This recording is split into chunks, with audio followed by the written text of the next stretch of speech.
Hey guys, it's Robin, RsIslandCrafts, and welcome to my craft room. Today I thought I'd show you how to make this project bag. You've seen this one before. Inside I have my red, white, and blue hexies that I'm working on. And as you can see, it's got a snap top and not a zipper. What I like about this bag is it has no zipper. So one, it's easier to make, and two, if I'm putting yarn in there for like I'm knitting socks or something, I don't have to worry about it when I close the zipper, the yarn getting snagged into the zipper, because you know it happens. If you're making a shawl and your bag is really full, there's a good chance that your yarn is going to pop up. Plus, like I said, you don't have to put a zipper in. So if you want to make a project bag and you don't want to have to deal with a zipper, I'm going to show you how to make this one. Sometimes I don't know exactly what size bag I should make. So let's say I'm making this one for sock knitting. I just go ahead and go on to Etsy and I look up, I search for sock knitting project bags, and I see what they have to offer. And I just go ahead and figure out an average size. Like this one, I'm going to have the contrast fabric with the regular fabric, so I can either see what the total dimension is for the height of one of their bags and then just cut off a bottom section, or a lot of times you'll be able to see this right there. But they always give you the height and they always give you the width because you need to know what size the bag is. I figure these guys are professional bag makers. They know their customers, their clientele, they know their niche.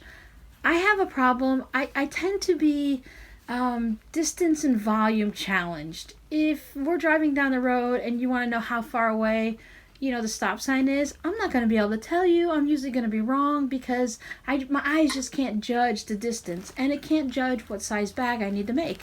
So I just, like I said, leave it to the professionals and let them tell me. This is my little cheat sheet.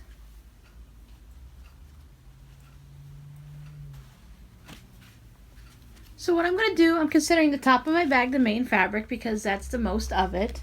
I went ahead and I cut two pieces out at 10.5 inches wide and 7 inches tall. And on the back of it, I put a lightweight fusible interfacing because I want it to have a little bit of stability, but I don't want it to be stiff.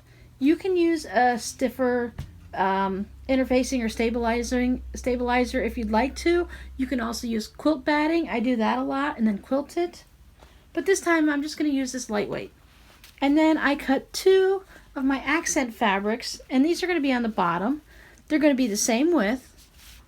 And then I've got it at a height of 4.5.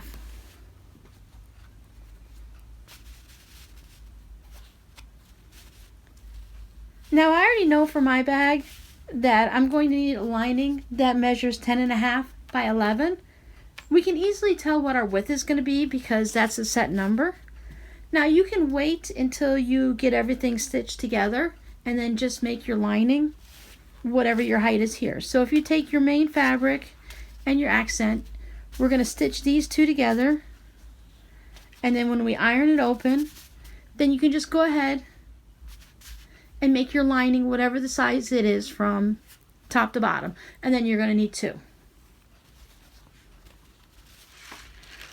And then of course you're going to need snaps.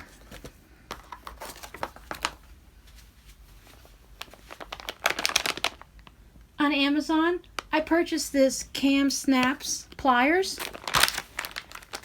You can buy it just separately, or you can buy it as a package kit, which comes with a whole bunch of different colors. So this is basically what your tool is going to look like. We're going to be putting our snaps in here, and we're going to put it in our bag. Now, I grabbed one of these. They usually put the embroidery floss in here for cross stitch, or you can find them in the fishing department. And then I just keep my little snaps separate in here. Sometimes I buy all white. As you can see, I bought a bunch of black when I was doing Robbie's hoodie sweatshirt. Or I'll just buy a rainbow pack. Amazon has them. They're a really good price, and you can buy as little as 10 or as much as I know I've purchased myself 100. So, and then your kit also comes with directions. There are several videos on how to use these cam snaps. I'm just going to show you a quick way that I do it. But if you need more in-depth tutorials, just go ahead and search on YouTube for how to use a cam snap. Now, if you don't want to purchase an actual cam snap, Walmart also has one. Walmart's version looks like this, and you can buy the snaps right there. You can get them at Walmart or Joann's, and I'm pretty sure Amazon will have these also. Michael's, any of the big box stores. So this does snaps, and it does little eyelets or little grommets and stuff like that. I stopped using this one because I wanted to use these. These are the plastic. The cam snaps are plastic that they use when they're making the cloth diapers. And I just like the fact that I can have all the different colors. With these, you can buy some different colors, but I don't know, these, I just like the look of these. So I switched over. These, like I said, I think they're under $10 for this, and you probably get some, I believe you get some snaps and some eyelets with it. You can also purchase at Joann's, I saw them, there's the sew-in snaps, where you just sew them in like you would sew on a button. But by far, this is my favorite tool so far. It does take a little bit of strength in the hand, so maybe if you have really severe arthritis or hand issues, it might be a little bit more difficult. But I find that this one is actually a little bit easier than this one, and I believe there's a special rig or some tool you can buy that does this. And they also have kind that you hammer in, so there's a wide variety, but today we're going to use this. Okay, so my first step is I'm going to go over to the sewing machine, and I'm going to take the bottom of my bag, right sides together, and just stitch across. And I'm going to do that with both pieces, and then I'll be right back.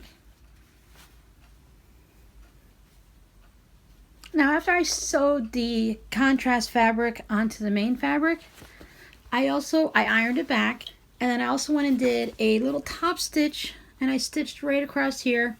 It holds this fabric down nicely, and it just adds that nice little extra touch. If you're looking for something that looks a little bit different between homemade and handmade, just these little top stitching details will make a big difference in your bag. Now, if after you made your bag you realize that, oh no, I made it a little bit floppier than I like to have my bag a little stiffer. Just because you've already got your interfacing on here, it doesn't mean you can't add another layer. You can use the same one you've already put on there and put a second one on, just the whole size of this piece. Or you can go ahead and interface your lining fabric. Now I just chose a simple white lining fabric, and I'm just going to leave it like this because, like I said, I like just a little bit of a flow to my fabric.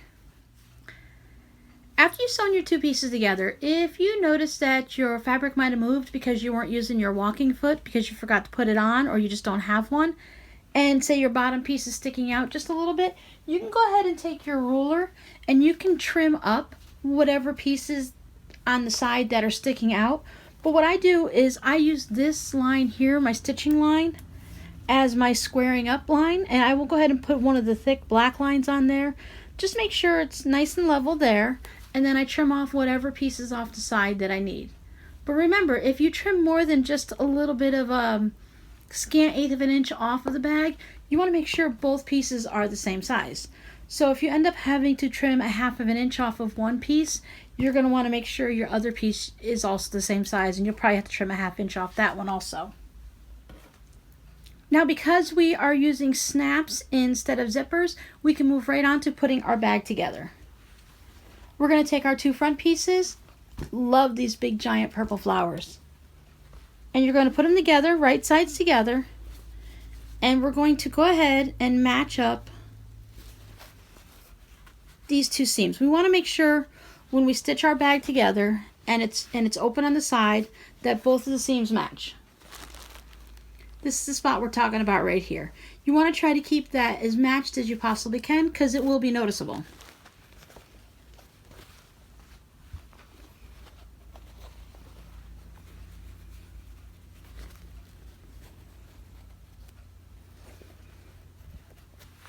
Because I want to make sure that I get that to match up, I'm going to do the 2-pin method. I'm going to put the 1 pin before the seam and then the 1 pin after. Now I'm going to do the same thing to this side, and then I'm going to take it over to my sewing machine and I'm going to stitch all the way around, and I'm going to leave my top open. I'm also going to take my lining fabric, and I'm going to make sure, since my lining fabric is 10.5 by 11, it's just that ½ inch, I want to make sure when I stitch it that I orientate it properly so that it matches my top. And then I'm going to go ahead and I'm going to stitch around all 3 sides and leave the top open. Now remember, when we're doing bags, we need to leave the bottom of our lining. We leave it open about the width of our fingers, about 3 inches, because we're going to turn our bag out in that spot right there. I'll be right back. As you can see, I stitched all the way around my pouch. When I'm stitching my seam allowance, I use just the side of my presser foot, which gives me a generous 1/4 inch. A lot of the bag making patterns will tell you to use a ½ inch, but then after you stitch it, they tell you to trim it down to a 1/4 inch. So I'm not sure why you don't just start with a 1/4 inch to begin with. Now, if you can see, when I went down here to do my corners, I got a little bit off. I stitched to what I thought was a 1/4 inch, and I was off, so I just lifted it up and start back there. How your corner looks isn't going to matter, because we're going to do a different way of boxing the corner than I showed you in the last project. I also stitched around 3 sides of my lining fabric, and because I was thinking about the next thing I was going to tell you, I did stitch all the way around 3 sides. I had to go back with my seam ripper and rip out a little bit so that I can turn my bags around. Now, I've seen a few people on YouTube, they said they prefer to do the whole stitching line and then to come back later to use their seam ripper and open up a section. They say when they go back later to fold it over, they have the holes and it's a line for them to follow or something. Whichever way you want, it doesn't really matter. I gave them both a good press, and now we're going to go ahead and take care of these corners in the bottom and turn it into a boxed gusset. Now when you're doing the gusset, you're going to measure it from this. It's a basic rectangular on the bottom. The sides right here, aren't folded or anything, but you have this stitching line here. If you measure from here to here, you're going to get 4 inches. So that's what your gusset's going to be. So when you're doing this, we're going to cut 2 inches off of each. Now on here, I put it at 1.5 because I thought it was a 3-inch gusset. It's actually a 4. So either way, it's not going to matter. You're just going to have either a narrower one or a wider one. If you want to have it more than 4 inches, you want it more than like 5, your bag is going to end up being shorter from top to bottom, because when you make your gusset, it draws up the fabric. So then you have it shorter. But then you would have a 5-inch on the bottom. But for now, we're going to do the 4-inch, so we're going to cut out 2-inch corners. You can actually use whatever pen you want. I just happen to have a red one that I like to use. That's a Friction. And then I have this neat little square ruler. It's only 2.5 inches square. The only thing I ever use it for is marking my corners for my bags. If I want to use it to, I do use it when I don't use it for cutting at all. I use it for marking my bags, and when I'm checking my scraps to see if they're big enough for hexagons, I'll put this little ruler on it. If it's bigger than this little ruler, then I know I can make hexies with it. Now there's 2 ways of measuring this. You can measure it from your stitch line or from the edge of your fabric. I've seen it done both ways. I always do it from the edge of my fabric. So I take my 2-inch mark here and I line it up at the bottom, and I take my 2-inch mark there and I line it up at the side.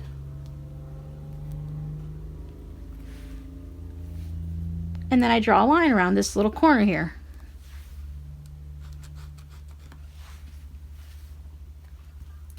What we're going to do is we're going to be cutting out that square. So I'm going to repeat that all the way around to all of them. Now since I'm using this little 2.5-inch one, I just need to make sure when I get to the next corner, I don't just put it like this, because it's 2.5 inches. I have to spin it around so that I know that I have 2 inches and then 2 inches.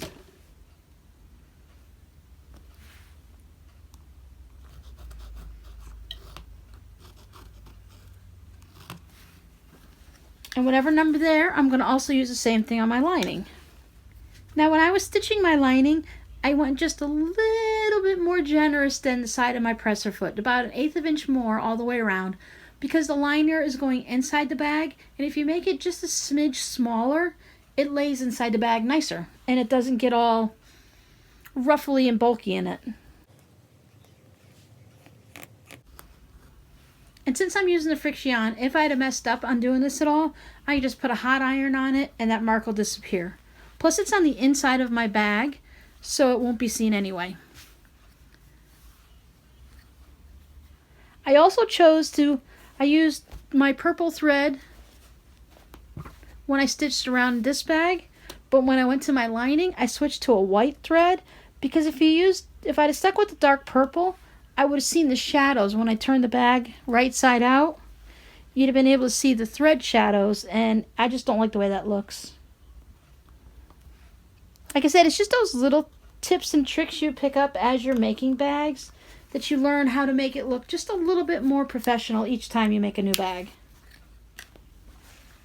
I like to make practice bags first in fabrics that I like or fabrics that I don't care about if I'm just going to cut them back up later or throw them away. Because the first few, chances are you're going to be keeping them because there's going to be a little bit of a oops that you don't like and you won't want to give that to a family member or friend. So now I'm going to cut this out, but I'm going to be careful not to really go past the lines. So if you have a pair of scissors with a sharp tip, because sometimes scissors aren't sharp all the way to the tip, sometimes you have to cut with them back here, and there's more of a chance of you slipping and going into the bag. So try to use something that has a nice sharp tip. I never use my rotary cutter. You could, but there's too much of a likelihood of me slipping. And then we're just going to cut out all 4 corners, 2 on the outer bag and 2 on the lining.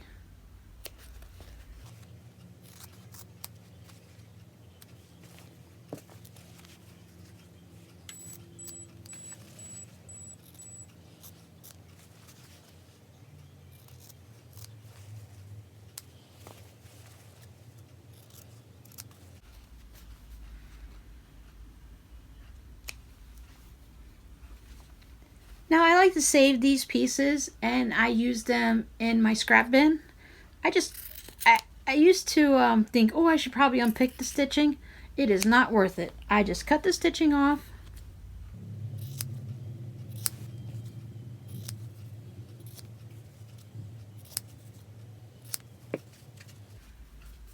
I will take the fusing off of these sometimes. Sometimes I just leave them on. Depends how easy it comes off.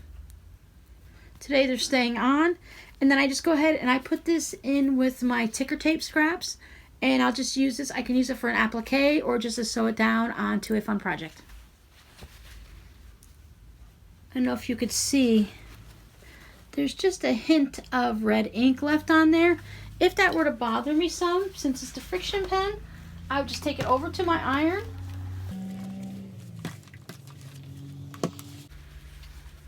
And now it's gone. See what I said? It didn't matter how your corners looked because we were cutting them out anyway. With the last time I showed you how to box your corners, if you remember you flattened it out and then you used the 45-degree line on your ruler and then you cut the 3-inch line, however many inches down. We went 1.5 inches down for a 3-inch gusset. If that wasn't quite your, you didn't quite like that, you can try this way. Now what we're going to do is you have the option of opening up your seams or pushing one to one side and one to the other and nesting them as you would with a quilt.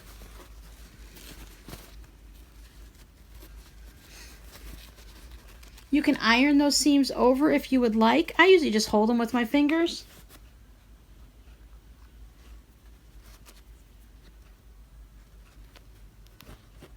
And then just pop in a pin. You can do this without pinning.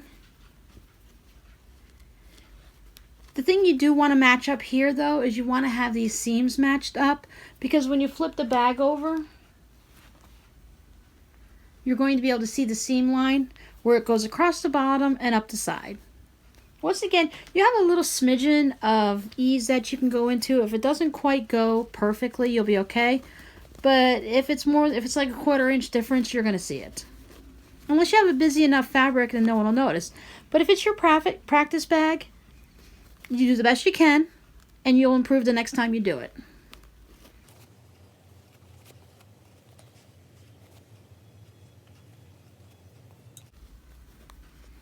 So now I'm going to take this over to my sewing machine, and I'm going to backstitch at the beginning and the end, and I'm going to do all 4 corners 2 on the outside and 2 on my lining.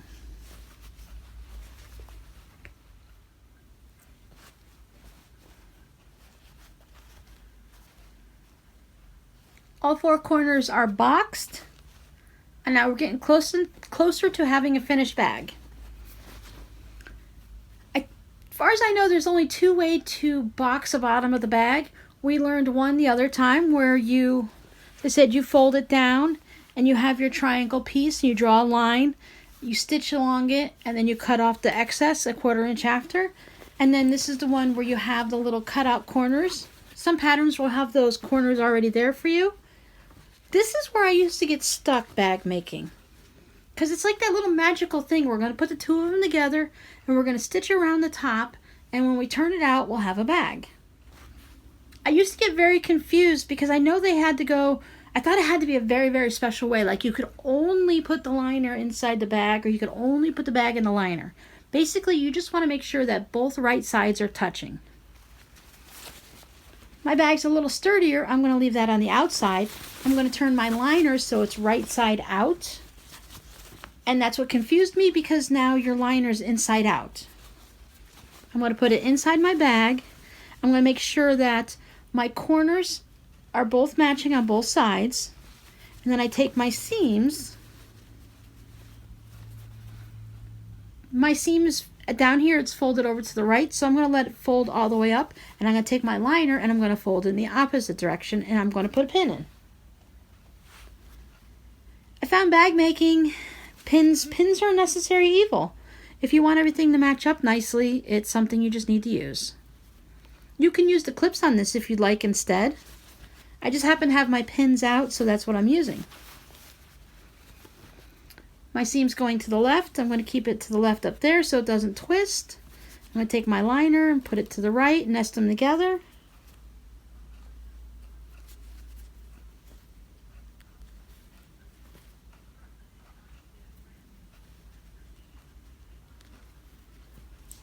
Now if you want, you can take your 2 sides and just pull them. You can put pins in the center here. It's up to you.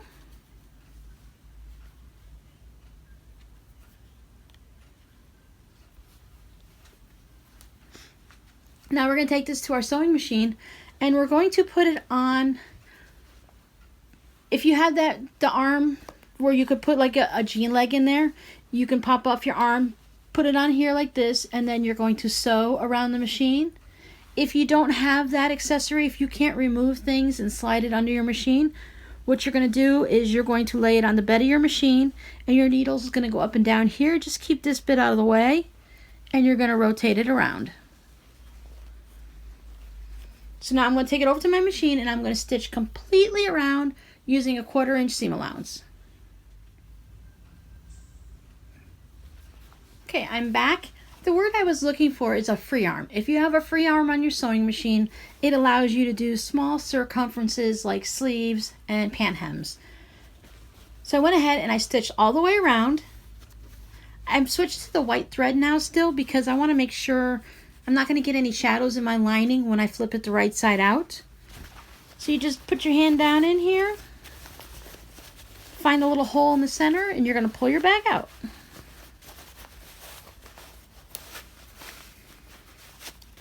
You can put a little bit of force to it. You don't want to pull too hard and rip your seam, but just work it out.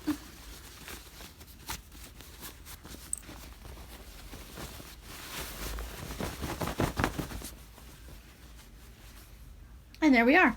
So I'm going to take this over to my sewing machine. I'm going to use my white thread because it matches my white lining.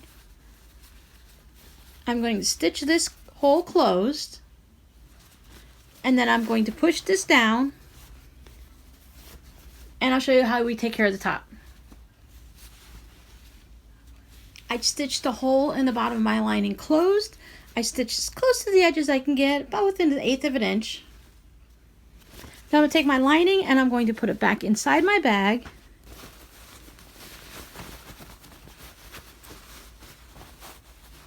Just gotta make sure my corners are nice. Could have done that before I sealed up that hole, but that's okay. The you see how well our seams matched up here? And then how well they matched here.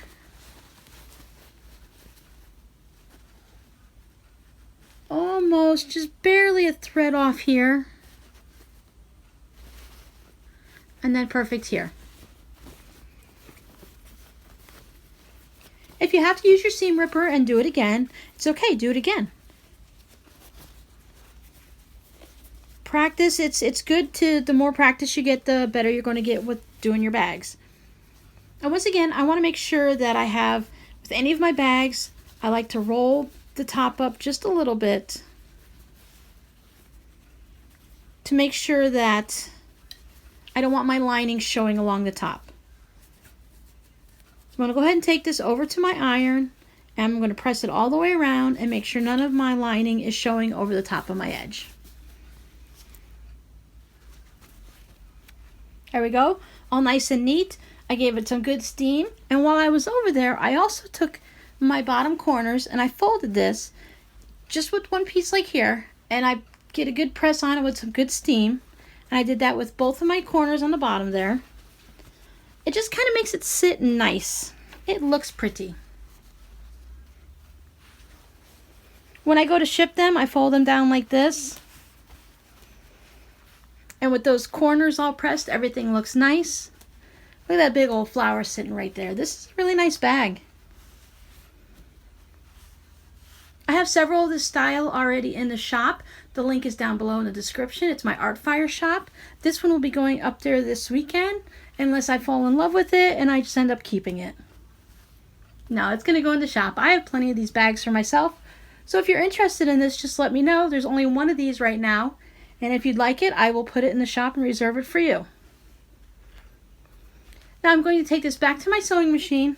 I have the option. I can just do the white thread all the way around. If I use the dark purple, it matches with this fabric really well, but it's going to stand out up here. So I might just go ahead and leave white, because the white will blend in with most of these colors. Or I could use maybe a light yellow or something. But I think for simplicity, I'm just going to use the white. I'll have white on the inside, and about 1/8 of an inch, I'm going to top stitch all around here, just like I did down there. And once again, it's going to keep it nice. It's going to keep this bit from rolling at all if you have to wash it. And it's going to give it that nice sharp look, and it's going to look professional.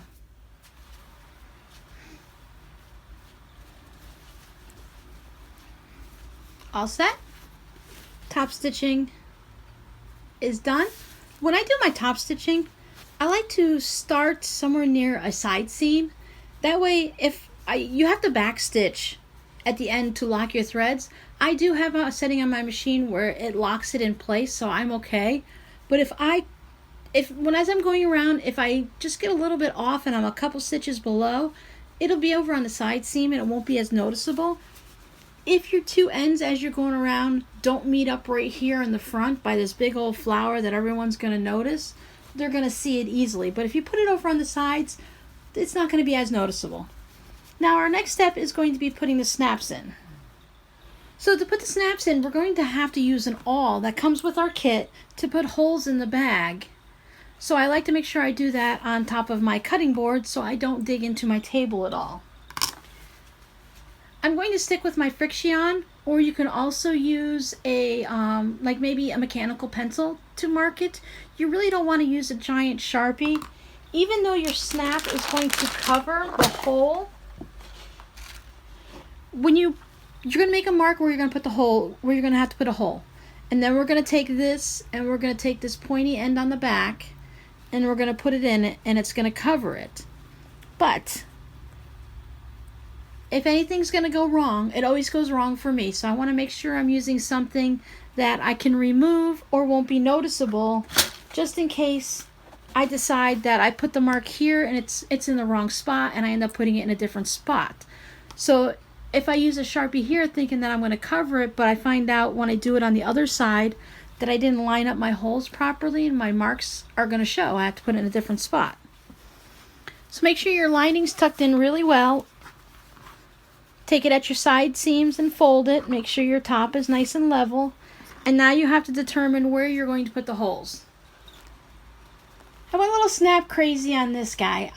When I was making them, it had been a while since I made one, and I couldn't remember how many snaps. I don't know why I thought I used 5. I just knew it was an odd number. But as you can see, let me take this out of the bag.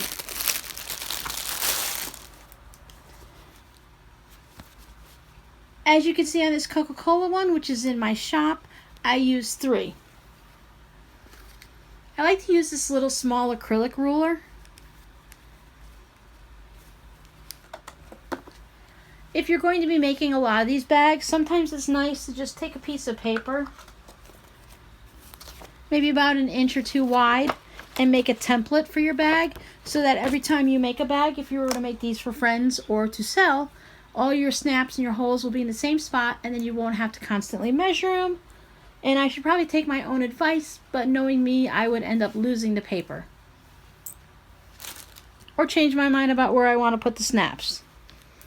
As you can see on this Coca-Cola bag, I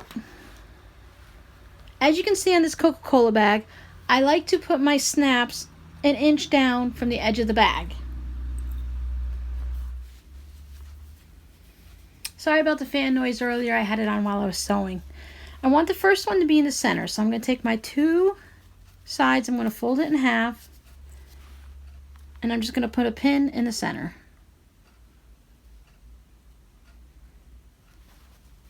Then I know where my center is.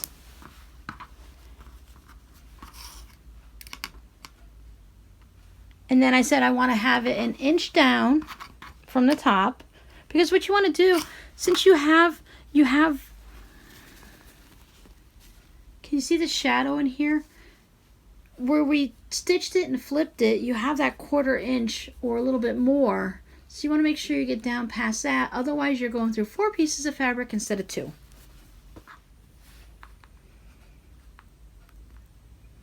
So I lined it up.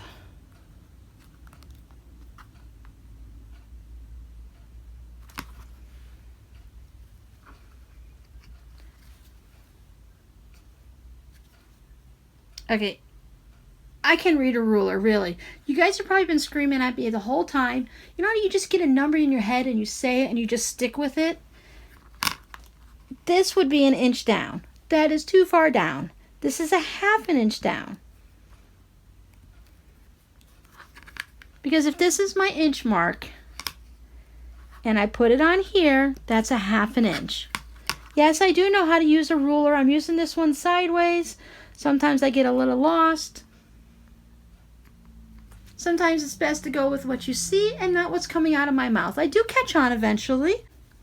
Sometimes we all make mistakes, right? So, 1/2 inch down from the top. There's my center mark.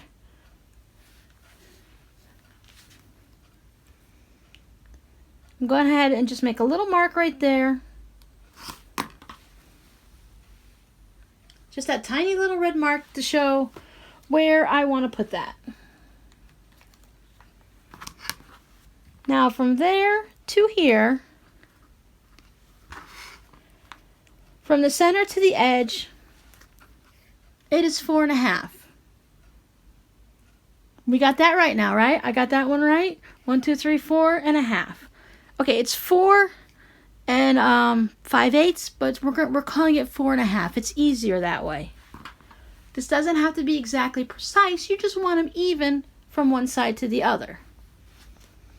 So 4.5, half of that, half of 4 is 2, and half of a half is 1/4. So at 2 1/4, we're going to go ahead and put another mark. And I'm just keeping it on the 1/2 inch mark down here. And then I'm going to do the same thing on this side.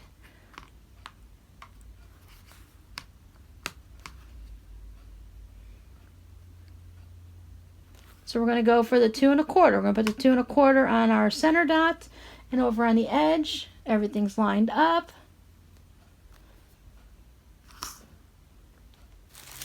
For most people, as long as you have it relatively pleasing to the eye and it doesn't look too far off balance, everyone's going to be happy. So now in the kit, we have our tool. And then we have our awl. It's got a really pointed point on it because we're going to be pushing it to the fabric. Now what I like to do is in the beginning I tried to cheat and go straight down through both layers of fabric, and I found that that's not always the best way to do it.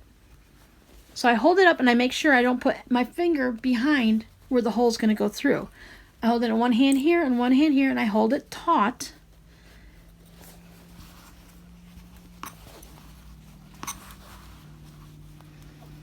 And I take my awl and I put it through my fabric. Give it a little spin. Take both pieces of fabric while holding the awl down. And I just push it through. It seems more awkward when you're trying to explain it. But basically you just want to make sure this piece of fabric from the back is out of the way. You put your awl straight up and down. And you pop your fabric through. The tip is a little bit narrower than the rest, so I just like to make sure I push it all the way through. Then if while you're doing it you can't quite see your hole, you know where they are. Just line it back up and you'll find where it's at.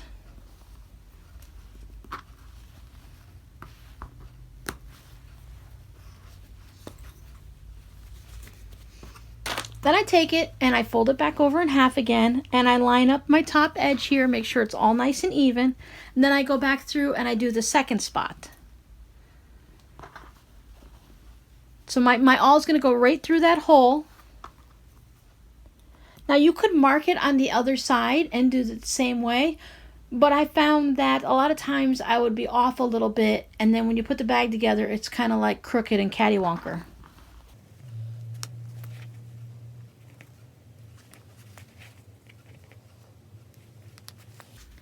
If you watch how to use the cam snap press and on YouTube, you watch different videos, you'll see different ways how everyone does it. Okay, I'm lucky. I have 6 of this purple snap that's going to look really nice with these bags. You need 3 of the actual part on the outside that you're going to see. So I need 3 for one side, and then I need 3 for the other side. This is the shiny, pretty side you're going to see on the outside of the bag. And then I'm going to need 3 male and 3 females, because you're going to have, it's just like a snap as you've seen on anything else. You have the snap and the receptacle. So it doesn't really matter because there's no front or back to this bag. You know, I don't think it really, in my opinion, I have no difference whether the male part's on one side or the other, because there is no right or wrong side to the bag. So I like to separate everything out. Here's my 3 prong snaps, and there's those 3 pieces. That's the part that's going to snap into this piece, and I set my 3 of those over there.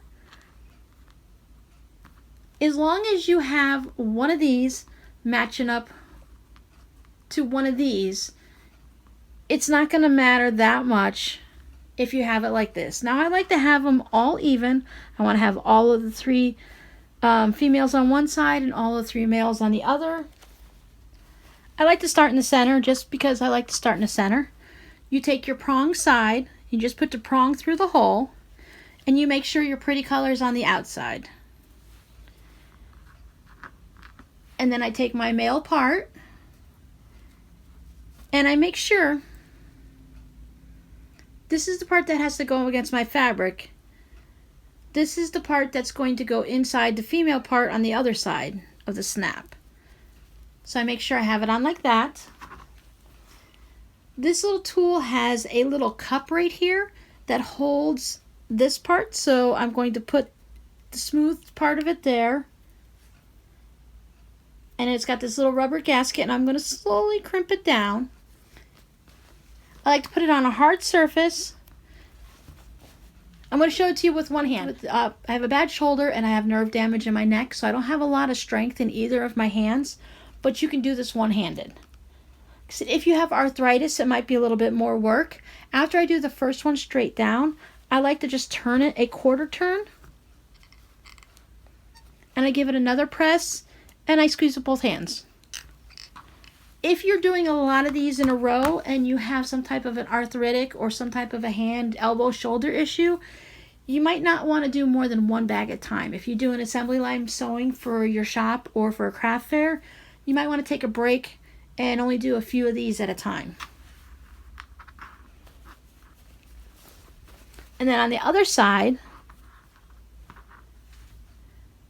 I'll take my prong, put it through from the right side of the fabric through to the liner, and then I'll take my female piece and I'll make sure it's the cup side is facing into the lining, because you want to have this side touching the prong so that this piece and this piece can snap together. Same process. I put it inside the little cup. The cup holds it in place. I crimp it down. I give it a quarter turn, because sometimes these come loose.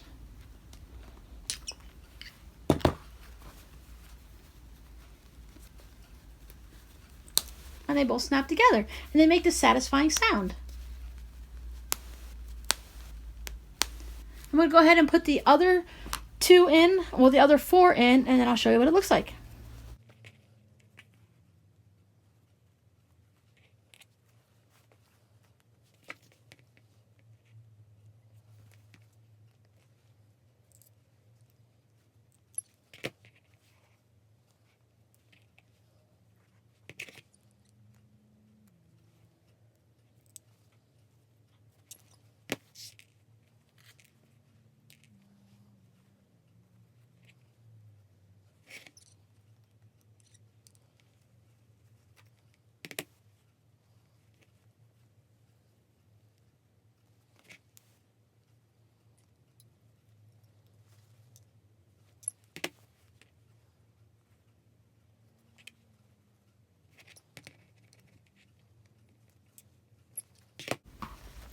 Ta-da!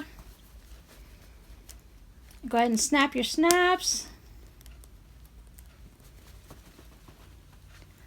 I like to go ahead and test them out. Make sure everything feels comfortable to me. It doesn't feel like any of the snaps are going to pull through. Like I said, when I go to ship them, I like to lay them down and give them a nice press like this so they look nice.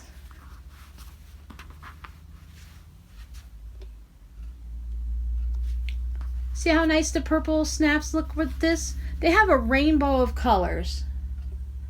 And if all else fails, they have white and black. The only thing I noticed that I haven't been able to see on Amazon is they don't have any gray snaps. And there's our gusset. So that's it.